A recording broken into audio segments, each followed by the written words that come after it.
ესაა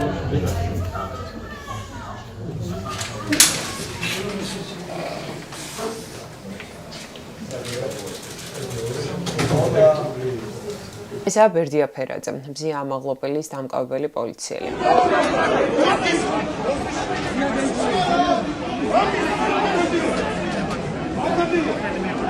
ეს კი მზია ამაღლობელის დაკავების წამებია, გვერდით მარჯვენა მხარეს უდგას იგივე პოლიციელი, როდესაც ამაღლობელის მიმართ ისმის გინება და შეურაცხყოფელი სიტყვები. 31 მარტის პროცესზე გამოიკითხა ორი პოლიციელი. რაც იმას ნიშნავს, რომ მზია ამაღლობელის საქმე არის უკვე არსებითი განხილვის ეტაპზე გადასული.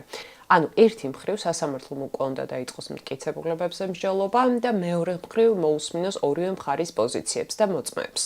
გარემოებების გამოკვლევის საშუალება გაცვლას უნდა ჰქონდეს ამ პროცესზე.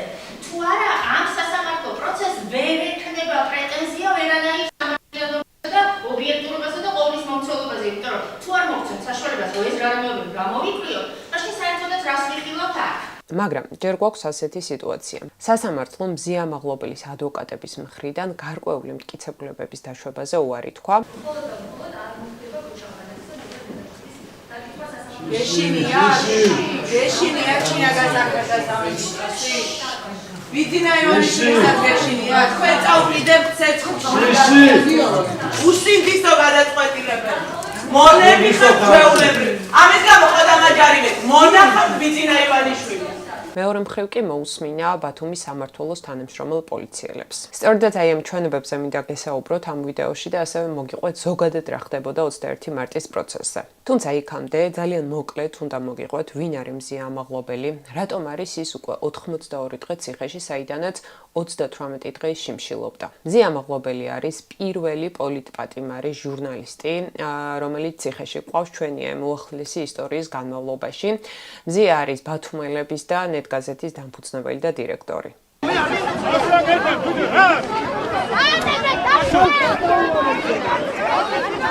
ეს ვიდეო არის დაახლოებით 5 წუთით ადრე გადაღებული, როდესაც პოლიცია აქციის მონაწილეების დაკავებას ცდილობდა და მზიაც სწორედ აი ამ ჩოჩქოლში და ჭყლეტაში მოხვდა. ამ დროს მზია არის უკვე ერთხელ ადმინისტრაციული წესით დაკავებული აი ამ სტიკერის გაკვრის გამო. დააკავეს ამ მზია ამაღლობელი დააკავეს ახლახანს ბათუმელების ორ საათში მზია გამოუშვეს და მეორეჯერ აი ამის გამო დააკავეს. დაბაიძე გიორგი, ბრალი. მოაგინე პოლიციელებს, ხო? მე რომ დამაკავა. პოლიცია რომელიც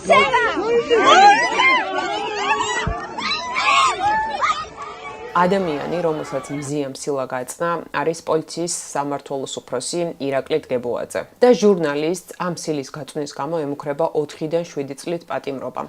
ირაკლი დგებუაძე და სხვა ეგრეთ წოდებული მოწმე პოლიციელები ამტკიცებენ, რომ აი ამ სილის გაწვნის შედეგად მას აუწითლდა ლოყა და ყური და განიცადა ტკივილი. მოკლედ, მზია ამაღლობელს დღეს საკმაოდ მძიმე მუხლით პოლიციელზე თავდასხმის და ძალადობის მუხლით ასამართლებენ და ამ ყველაფერს ყავს ირაკლი დგებუაძის გარდა 10 სხვა ეგრეთ წოდებული მოწმე პოლიციელი, რომლებიც ამტკიცებენ იდენტურ რაღაცას, რომ მზიას აი ამ სილის გაწვნის შედეგად დგებუაძემ მიიღო ესეთი მძიმე დაზიანებები, აუწითლდა ლოყა და ყური. პოლიციელების ეს ჩვენებები, იდენტური ჩვენებებია ერთადერთი, რის საფუძველზეც დღეს მზია არის წინასწარ პატიმრობაში. ბრალდება წარმოადგინა მხოლოდ პოლიციელების ჩვენებები და აქედან 5 მიხვდიანი. საჯარო სივრცეში რასაც უყურებთ და სრულიად საქართველოს ბრალდება ვერ მოძებნა ობიექტურობის ილუზიის შემქმნელი მოწმე, რომელიც აიხდებოდა საპოლიციო ფორმაში, აიხდებოდა ყაჩაღი, შეფუთული და საერთოდ აიხდებოდა ნიკაში. მიუხედავად იმისა, რომ ამ დღის და აქციის ესეთი უწყვეტი ლაივსტრიმი არსებობს ბათუმელების ვებგვერდზე, გადიოდა პირდაპირ ეთერში ეს ყველაფერი.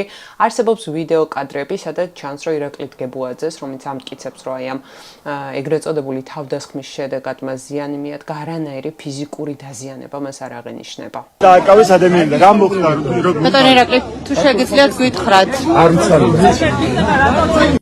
ამის ფონზე კი ჟურნალისტი და მედია მენეჯერი ამტკიცებდა, რომ დაკავების დროს და შემდეგ მასზე ირაკლი დგებუაძე მიძალა და აგინებდა, აფურთხებდა სახეში, ასევე არაძლევდნენ საშუალებას, რომ წყალი დაელია, ხელბურკილებით ჰქონდა მას ხელები შეკრული, დიდი ხნის განმავლობაში ან საპირფარეშოთი ესარგებლა. სპეციალური საგამოძიებო სამსახური წესით უნდა დაინტერესებულიყო ამ ამბით, ჩვენ ვიცით, რომ მას მიმართა საიამ არასამთავრობო ორგანიზაციამ, თუმცა კონკრეტულად რა მოკვლევა ჩატარდა, ეს უცნობია.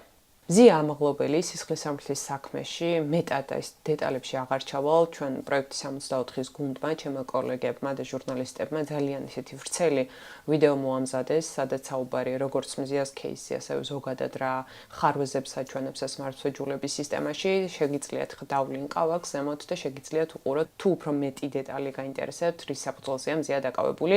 ამ ვიდეოში უფრო მეტად მინდა გელაპარაკოთ 31 მარტის სასამართლო პროცესზე, მოსამართლეზე, იმ ეგრეთ წოდებულ ორ პოლიციელ მოწმეზე და ასევე იმ მტკიცებულებებზე, რომლის დასაშვებობაც მოსთხოვა მოსამართლეს მზია ამაღლობელის ადვოკატმა, თუმცა გარკვეულია ამ მტკიცებულებების დაშვებაზე სასამართლომ ისე უარი განაცხადა. ჩვენი მხრიდან მოხდა წარდგენა მტკიცებულებების, ახალი მტკიცებულებების, რომელიც სასამართლოს უნდა დაერთოს საქმისთვის, თუმცა მორიგჯერზე სასამართლო ცდილობს, რომ აღნიშნული საქმიდან განარიდოს და საერთოდ გადააფაროს შავი ფარდა ამ საქმის იმ ნაწილს, რომელშიც აშკარაა, რომ ირაკლი დგებუაძემ და მისმა სხვა თანამშრომლებმა იძალადეს ადამიანებზე, ჩაიდინეს არაერთი სამართალდარღვევა და ამ შემთხვევაში უკვე მოწმედ დაკითხვაზე უარი თქვა ისეთი ადამიანების, რომლებიც გამოცხადნენ მზია ამაღლობელის ადმინისტრაციული სამართალწარმოების პროცესზე და ამ ადამიანებმა მიაწოდეს სასამართლოს სრუჩვენება.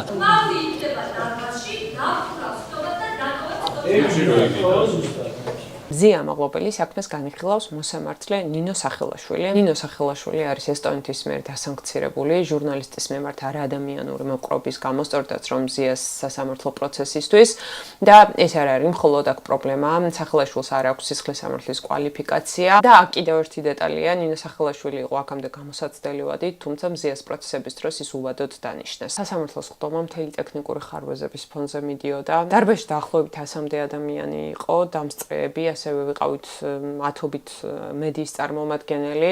დინამიკები იყო ოთახში, მაგრამ არ მუშაობდა და მე პირველად ვესწრებოდი მზიას პროცესმა, აქამდეც მოსამართლეს უთქვამს, რომ ტექნიკურად არის დაზიანებული და დამსწრეებს უთხოვიათ არაერთხელ იქნებ შეეკეთებინათ ეს დინამიკები. მოკლედ, ფაქტობრივად არაფერი არ ისმოდა რაღაცა ნაწილებში სასამართლოს მიმდინარეობის დროს და არც მიკროფონამდე არ აღწევდა. არის მის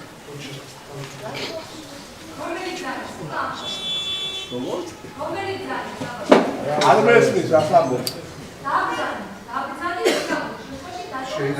ეს ორი დინამიკი რო გააკეთოთ შემოთმომა და კარგი იქნება. იბადონა. ყურის ამბობს. ამიტომ რაც ვერ ჩავიწერე, ვეცდები რომ სიტყვერად მოგიყვეთ. მოკლედ, ამაღლობელის ადვოკატებმა მოსამართლეს ხდომის დასაწყისში მოსთხოვეს მტკიცებულებების დაშვება. ამ მტკიცებულებებიდან უმეტესობის დაშვებაზე მოსამართლემ უარი განაცხადა. ამ უარის შემდეგ დაახლოებით საათნახევარი მზია ამაღლობელის ადვოკატი მაია მწარიაშვილი საუბრობდა შინაარსობრივად და განიხილავდა მტკიცებულებებს, რატომ არის მნიშვნელოვანი მათი წარდგენა სასამართლოსთვის. ანუ ეს იყო ძალიან დიდხნიანი პროცესი და შინაარსობრივად განხილვა ყველა იმ მნიშვნელოვანი დეტალისა, ჩანაწერისა, ვიდეო მტკიცებულებისა, რის დასაშვებობაზეც სასამართლომ უარი თქვა. ბერდია ფერაძეა, როგორც გითხარით, მზია ამაღლობელის უშუალო დამკავებელი.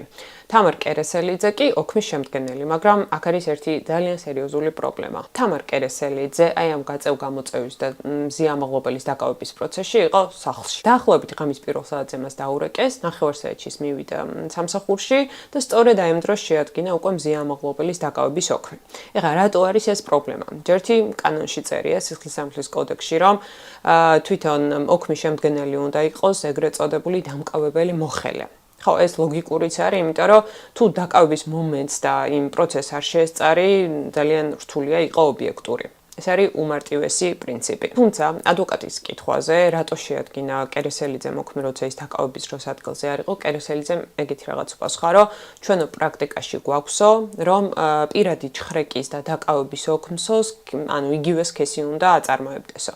აქ იყო სხვადასხვა პრობლემა. ერთი მხრივ პირადი ჩხრეკა საერთოდ სხვა პროცედურაა და ამას უხსნიდა ადვოკატი ძალიან დიდი ხნის განმავლობაში. პირადი ჩხრეკა კი ცხადია, იგივე სქესის ადამიანმა უნდა განახორციელოს, მაგრამ იგივე სქესი ამ დაკავების ოქმის შედგენასთან რა შუაშია, ეს ვერ გავიგეთ, ვერც ჩვენ და ვერც ადვოკატმა. ხო, და ეს არ იყო პირველი და უკანასკნელი ასეთი პასუხი, როცა კერესელიძე ამბობდა, რომ კანონში არ ვიცი, მაგრამ პრაქტიკაში ასე ვიქცევით ხოლმე ბათუმის სამმართველოშიო. მოკლედ, ეს იყო ყველაზე ისეთი მარტივი და თვალსაჩინო პროცედურული დარღვევა, რაზეც არც ერთ პოლიციელს პასუხი არ ჰქონდა. ხო, ეხლა რა მოყვა ბერდია ფერაძემ? ჯერ მინდა გაჩვენოთ რა ტონით საუბრობდა და როგორ ისმოდა ჩვენამდე ხმა.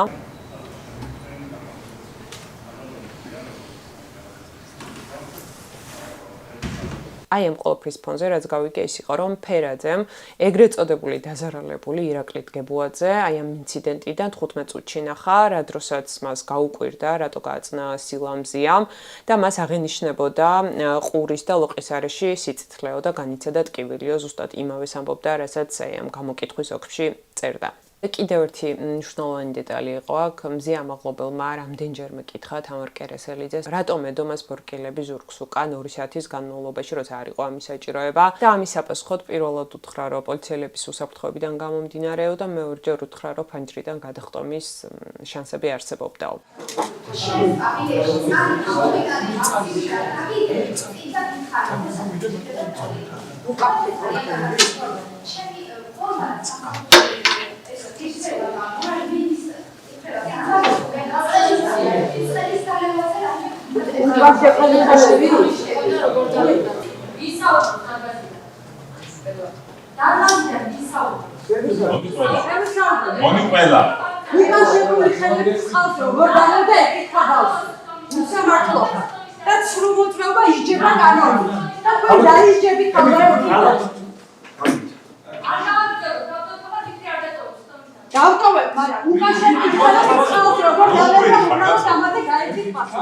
როდესაც ეგრეთ წოდებული მოწმე პოლიციელი თამარ კერესელიძე უკვე გადიოდა სხდომის დარბაზიდან მოულოდნელად მოსამართლემ პუბლიკის ერთ-ერთ დამფუძნებელს ზურავარდიაშვილს დააბრალა რომ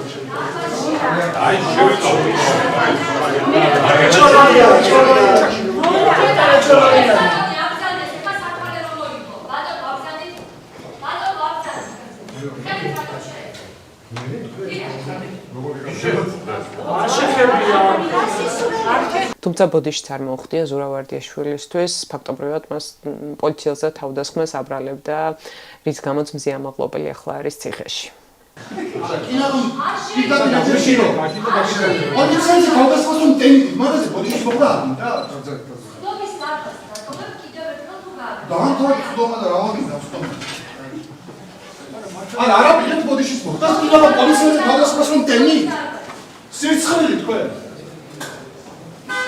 პოლიტპატიმრის და ჟურნალისტის მზია ამაღლობელის მორგი პროცესი 7 აპრილს გაიმართება და მოსამართლე ნინო სახელაშვილი გააგრძელებს ალბათ პოლიციელების ეგრეთ წოდებული მოწმე პოლიციელების გამოკითხვას.